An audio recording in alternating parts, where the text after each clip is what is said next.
Well, I might as well get rid of my channel and stop making these videos then, because everything I'm fighting for, a committee has said it won't work. That's that then. The committee has spoken. Hi, it's me again. And yeah, as I said in the intro there, a committee has spoken and it said this headline, look. Advertising and subscription models for the BBC won't work, committee says. So that's that then. I'll give up the fight. It won't work. It won't work. I think the BBC should go commercial, personally. I can't understand why it thinks it's above being commercial when all its closest competitors, ITV, Channel 4, Channel 5, the Sky channels, all commercial, all show ads, and all manage to fund themselves and make some pretty good stuff that people want to watch, all through bringing advertisers in and charging them to show ads on their channel.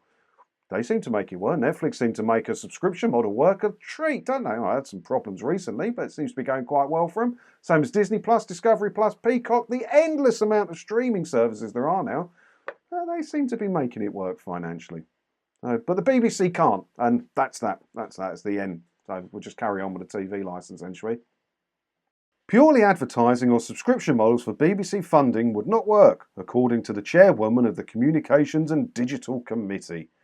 Tory peer Baroness Stoll of Beeston said a pure subscription model would not generate enough income and threaten the core principle of access to all. Meanwhile, an advertising-only model would also see a huge reduction in income and damage other public service broadcasting.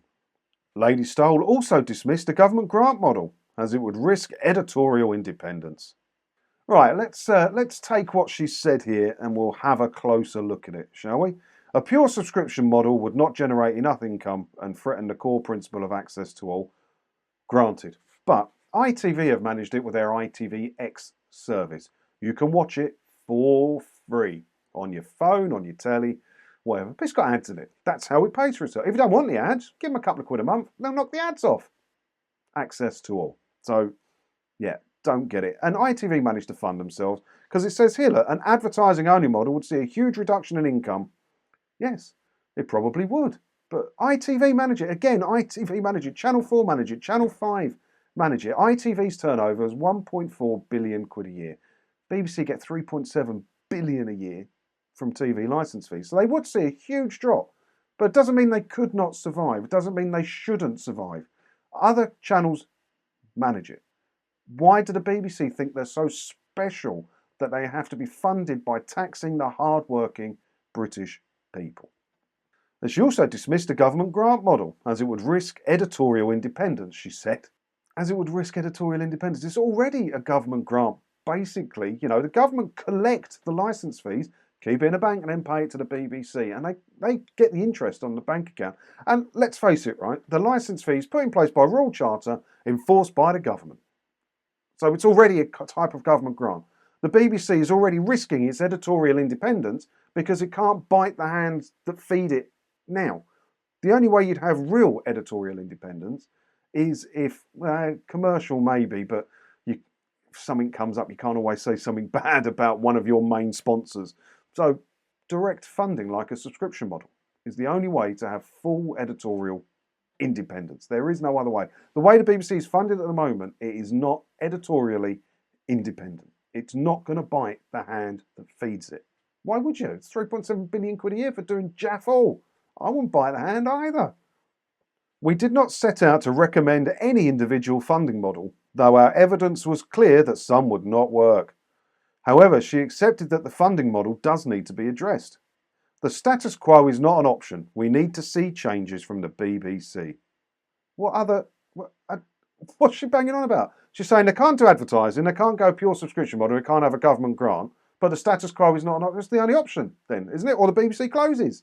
What is wrong with these people in the committee? Why can't they bring in normal people? Why can't they bring in some TV licence fee payers who are struggling to pay their heating bill at the minute and ask them how the BBC should be funded when they can go and watch ITV and access it for free?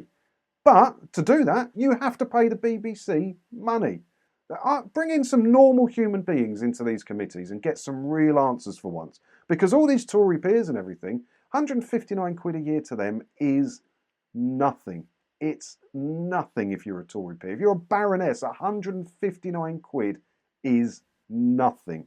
But to people like me and you, that's a fair chunk of change at the minute. I'll be honest, I would love to have 159 quid sitting there right now, not earmarked for anything, so I could use it for something important for my house or whatever, or help a family member out, whatever. They don't see it. They don't see it. They need normal people on here. And I'm sorry, advertising and subscription is the way forward. The BBC need to kill off all its TV channels apart from News and BBC One. Make them commercial, just show repeats, which isn't far off what they show now, isn't it? And if you want to watch the premium stuff, you go to BBC Plus on iPlayer or whatever they want to call it, you pay a monthly subscription. So you want to watch EastEnders tonight, you've got to go and pay ITV. You've got to go and pay BBC Plus on BBC iPlayer to do so. But if you don't want to pay, that's okay. Don't worry, because you'll be able to watch it on Sunday or something on an omnibus on BBC One, chocked full of ads. Done. I've just saved the BBC. Unlike this committee.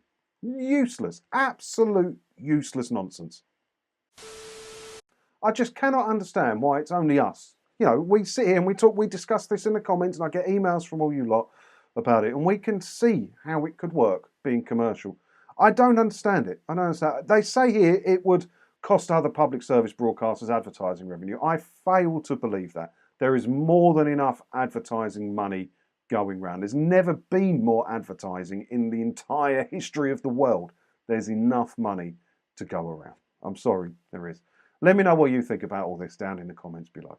And as always, thanks for watching, and don't forget to hit the subscribe button if you haven't already, because that way, hopefully I'll see you in another video again soon, won't I? Ta-da.